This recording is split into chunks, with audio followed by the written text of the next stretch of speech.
ഓം ഭർഗോസ്വഹ തത്സവിതുർവരെണ്യം ഭർഗോ ദേവസ്യ ധീമഹി ധിയോ യോ ന പ്രചോദയാത്. ഓം ശാന്തി ശാന്തി ശാന്തി. രാമൻകുട്ടി നേരത്തെ എണീറ്റോ? ഡോക്ടർ ഏതോ മരുന്ന് മാറ്റി എഴുതിയെന്ന് കേട്ടല്ലോ. എന്നിട്ടിപ്പോ എങ്ങനെയുണ്ട്? എത്ര മരുന്ന് മാറ്റിയാൽ എന്താ, തലയിൽ എഴുത്ത് മാറ്റാൻ പറ്റുമോ? മാറൂടോ. ആദ്യം താനൊന്ന് ശുഭാപ്തി വിശ്വാസത്തോടെ ഇരിക്കെ. പിന്നെ ഞങ്ങളൊക്കെ ഇവിടെ അല്ലേ. ഒന്ന് പറഞ്ഞു കൊടുക്കേണ്ട ജയിക്കാ സാറേ, ഞാൻ പറഞ്ഞു മടുത്തു. എപ്പ നോക്കിയാലും വേണ്ടാത്ത വർത്തമാനമാ.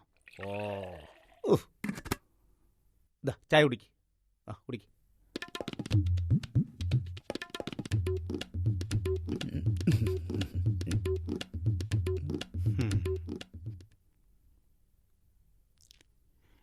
ഇതേതാടാ ഈ കൂളിംഗ് ഗ്ലാസ്? ഞാൻ ഇതുവരെ കണ്ടിട്ടില്ലല്ലോ. അയ്യോ സാറേ, ഞാൻ ഇതുവരെ ഇടാത്തതാ. കഴിഞ്ഞ ആഴ്ച വീട്ടിൽ പോയപ്പോ അളിയിൽ നിന്നതാ. എന്നിട്ട് നീ ഇതുവരെ എന്നോട് പറഞ്ഞിട്ടില്ലല്ലോ. അയ്യോ, ഞാൻ പറഞ്ഞു, സാറ് മറന്നിട്ടാന്നേ. സത്യം പറയടാ. ഇന്നലെ പലചരക്ക് വാങ്ങാൻ പോയപ്പോ കാണാതായ 150 രൂപയുടെ കണക്കല്ലടാ ഈ കാണുന്നത്. അല്ല സാർ, എന്റെ പൊന്നു സാറേ, അല്ല. സാറിന്റെ ഒരു സത്യം പറഞ്ഞോ? എന്താ പ്രശ്നം? എന്റെ പിള്ള സാറേ, ഇതിവന്റെ സ്ഥിരം പരിപാടിയാ. ഓരോ തവണയും സാധനങ്ങൾ മേടിക്കാൻ വിട്ടാല് എന്നും പൈസ ഷോർട്ടാ. അതിന്റെ അടുത്ത ദിവസം ഇവന്റെ ദേഹത്ത് എന്തെങ്കിലും ഒരു പുതിയ സാധനം ഉണ്ടാവും. അത് വെറുതെ സാർ. ഞാൻ എടാ, ഒരു പോലീസുകാരന്റെ മുഖത്ത് നോക്കി കള്ളം പറയരുത്. പറഞ്ഞാൽ നിന്റെ ശരീരത്തിൽ നീ ഇതുവരെ കാണാത്ത പല പുതിയ സാധനങ്ങളും ഞാൻ കാണിച്ചു തരും. അതെ, ഞാൻ പോയി അരിക്ക് ചോറിടട്ടെ. ചോറിന് അരിയിടട്ടെ.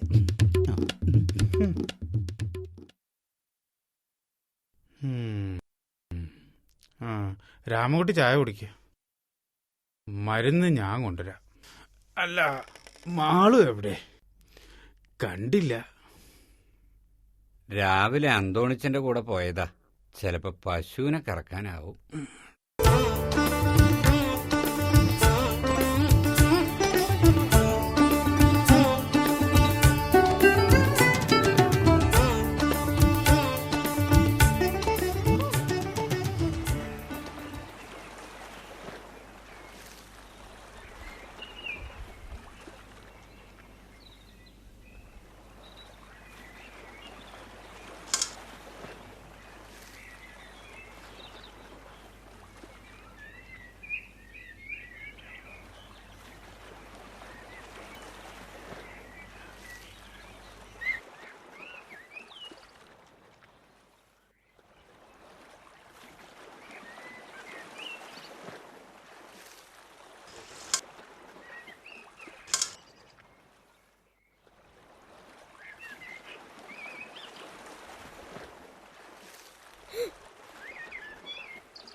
വിശ്വനാഥ മേനോൻ, വയസ്സ് 57, റിട്ടയേർഡ് ഹെഡ് മാസ്റ്റർ. അച്ഛനാണല്ലേ? അതെ. ആളെവിടെ? പുള്ളി നമ്മുടെ പരിസരങ്ങൾക്കൊന്ന് ചുറ്റിക്കാണാൻ പോയതാ. നമ്പ്യാർ സാറിന്റെ സുഹൃത്തായതുകൊണ്ട് കാര്യങ്ങളൊക്കെ ഞാൻ അറിഞ്ഞു. മരുമകളുമായിട്ടൊന്ന് പിണങ്ങിപ്പോന്നതാണ് അല്ലേ? അച്ഛൻ ഒരു പ്രത്യേക ടൈപ്പാ. 2 വർഷം മുമ്പ് അമ്മ മരിച്ചതിൽ പിന്നെ ഒരു ഡിപ്രഷൻ പോലെ. പിന്നെ 10-35 വർഷം കുട്ടികളോട് ആജ്ഞാപിച്ച് മാത്രം ശീലമുള്ള ആളാണല്ലോ. പെട്ടെന്ന് ജോലി ഇല്ലാതായപ്പോൾ ഒരുതരം കോംപ്ലക്സ്. വൈഫ് സത്യത്തിൽ റോങ് ആയിട്ടൊന്നും പറഞ്ഞതല്ല, മെഡിസിൻ കഴിക്കാൻ നിർബന്ധിച്ചു, അത്രയേ ഉള്ളൂ. എനിക്കറിയാം, പഠിക്കുന്ന കാലത്തെ വിശ്വനാഥൻ ഒരു സെൽഫ് സഫിഷ്യന്റ് ക്യാരക്ടറായിരുന്നു. ഒരാളുടെ ഓശാരം വേണ്ടെന്ന ഭാവം. എക്സാക്ട്ലി. കഴിയാവുന്ന അത്രയും കോംപ്രമൈസിന് ഞാൻ ശ്രമിച്ചു. പക്ഷേ സാരമില്ലടോ, ഇവിടെ തന്റെ അച്ഛനൊരു കുറവും വരില്ല. ഇതൊരു വൃദ്ധസദനം മാത്രമായിട്ട് കാണണ്ട. തന്റെ അച്ഛന് ഇതുവരെ ലഭിക്കാത്തൊരു എക്സ്പീരിയൻസ് ഇവിടെ ലഭിക്കും. മിസ്റ്റർ രാജീവ് എഞ്ചിനീയർ ആണല്ലേ? അതെ. എന്നെ പരിചയപ്പെട്ടില്ലല്ലോ. അറിയാം. ജി കരുണാകർജി അഥവാ ജി കെ, പഴയ ഗാന്ധിയൻ, ഇവിടുത്തെ അഡ്മിനിസ്ട്രേറ്റർ കൂടിയാണ്. നമ്പ്യാർ സാർ എല്ലാം പറഞ്ഞിരുന്നു. എന്നാ ശരി, നമുക്ക് ഇവിടുത്തെ കാര്യങ്ങളൊക്കെ ഒന്ന് അറിയണ്ടേ? വരൂ.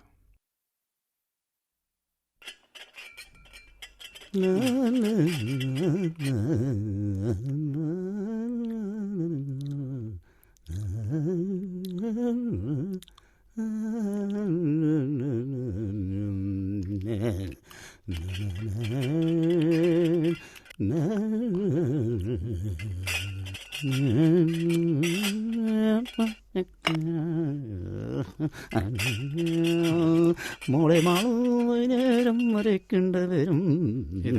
ഇതാണ് ഇവിടുത്തെ ഡൈനിങ് വിത്ത് കിച്ചൺ. ഇത് സുൽഫീക്കർ, ഹെൽത്ത് സർവീസിന്ന് നഴ്സിംഗ് സ്റ്റാഫായിട്ട് റിട്ടയർ ചെയ്തതാ. ഇപ്പൊ ബാലസാഹിത്യത്തിലാ പിടിമുറിച്ചിരിക്കുന്നത്. അതെ, ഈ നൈറ്റ് ഡ്യൂട്ടി ഒക്കെ ആവുമ്പോ ഉറങ്ങാനും പറ്റില്ല, ഉറങ്ങാണ്ടിരിക്കാനും പറ്റില്ല. അങ്ങനെ വന്ന ശീല. ഇത് പരമേശ്വരൻ പിള്ള, ആ. Retired head കോൺസ്റ്റബിളാ. 3 പ്രാവശ്യം എന്ത് മെഡലേ, മികച്ച പോലീസ് സേവനത്തിനുള്ള മെഡല്. ആ, അത് ഇപ്പൊ മികച്ച സേവനം നടത്തുന്നത് ഇതില. ഏ? പിന്നെ ആ തൊഴുതുകൊണ്ട് നിൽക്കുന്ന സാധനത്തിന്റെ പേരാണ് മുരുകൻ. ഇവിടുത്തെ കുക്ക. ദോഷം പറയരുതല്ലോ. ഒരു സാധനം വായിൽ വെക്കാൻ കൊള്ളില്ല. അതെ, മുരുകനല്ല, മുരുകരാജ്. ആക്ച്വലി ലോകമറിയുന്നൊരു ഫിലിം സ്റ്റാർ ആവാനായിരുന്നു മോഹം. പക്ഷേ വഴിയറിയാതെ ഇവിടെ ഒന്ന് പെട്ടുപോയി. വേറെ വഴിയില്ലാത്തതുകൊണ്ട് ഇവിടെ ഒന്ന് പെട്ടു എന്ന് പറയുന്നതാവും ശരി. അതെ, ആ ചോറി കൈ കൊണ്ടാണെന്നുള്ള കാര്യം മറക്കണ്ട. നീ ഒന്ന് പോയി പണി നോക്കടാ ചെക്ക. ഉം. വാ മോളെ. ഇതാണ് മാളു. ഇവളാണ് ഞങ്ങളുടെ എല്ലാ സന്തോഷവും. മോള് പഠിക്കുന്നുണ്ടോ? പിന്നെ 2 കൊല്ലായിട്ട് 5ാം ക്ലാസ്സിൽ തന്നെ പഠിച്ചുകൊണ്ടിരിക്കുക. ഓ, അല്ലെങ്കിലും അടുക്കളപ്പണി ചെയ്യേണ്ട പെണ്ണെ, IAS പഠിച്ചിട്ട് എന്താ കാര്യം? മുമ്പ് മാളുവിന്റെ അമ്മ ഇവിടുത്തെ ജോലിക്കാരിയായിരുന്നു. 3 കൊല്ലം മുമ്പാ അവര് മരിച്ചത്. പിന്നെ മാളുവിന്റെ അച്ഛനൊക്കെ ഇവിടെ തന്നെയാ. അല്ല, ഞാൻ ചോദിക്കാൻ മറന്നു, രാജീവ് ഭക്ഷണം കഴിച്ചോ? വേണ്ട, ക്യാരി ഓൺ. എന്നാ ഞാൻ അല്പം കഴിക്കാം. ഷുഗറും പ്രഷറൊക്കെ ഉള്ളതാണേ. എന്നാ പിന്നെ നമ്പ്യാർ സാർ കഴിക്കട്ടെ. രാജീവ് വാ.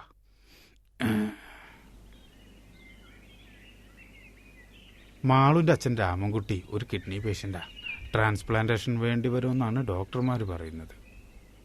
ഇവിടെയുള്ളവരൊക്കെ ചേർന്നിട്ടാണ് രാമൻകുട്ടിയുടെ ചെലവും മാളുവിന്റെ പഠിപ്പും ഒക്കെ നോക്കുന്നത്.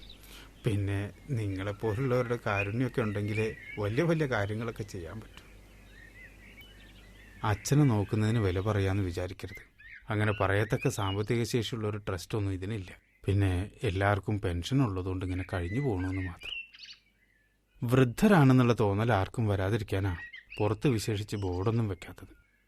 നമ്പ്യാർ സാർ പറഞ്ഞിട്ടുണ്ടാവുമല്ലോ. ഈശ്വര, ഞാൻ സത്യത്തിൽ അച്ഛന് അറിയാം. അച്ഛനെ വൃദ്ധസദനത്തിൽ വിടുന്നത് ഇഷ്ടത്തോടെയല്ല. ഇവിടെ വരുന്ന എല്ലാവർക്കും ഇഷ്ടപ്പെട്ടതുമല്ലാത്തതുമായ ഒരുപാട് കഥകളുണ്ട്, ഈ എനിക്കടക്കം. പക്ഷേ ഇവിടെ വന്നാൽ എല്ലാം മറക്കണം. അതാ ഇവിടുത്തെ സിസ്റ്റം.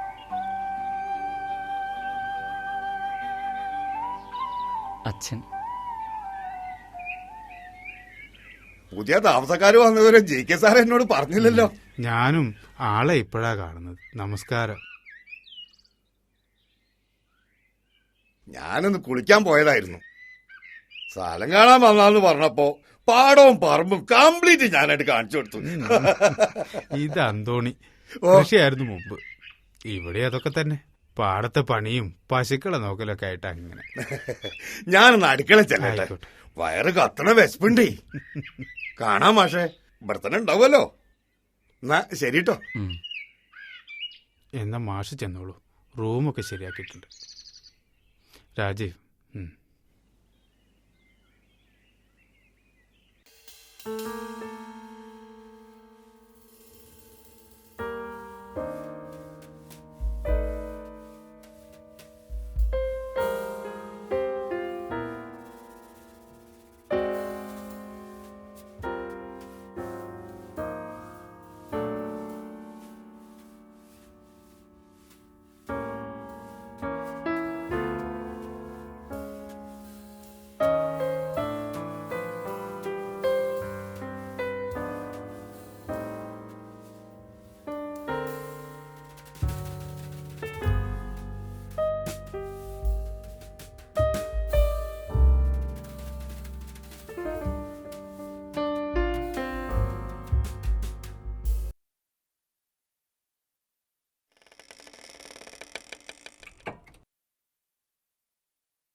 ചായ.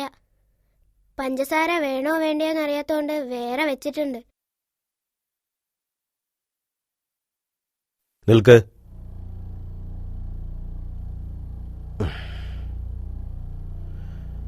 കള്ളത്തരം എനിക്കിഷ്ടമല്ല, അത് ചെയ്യുന്നവരെയും.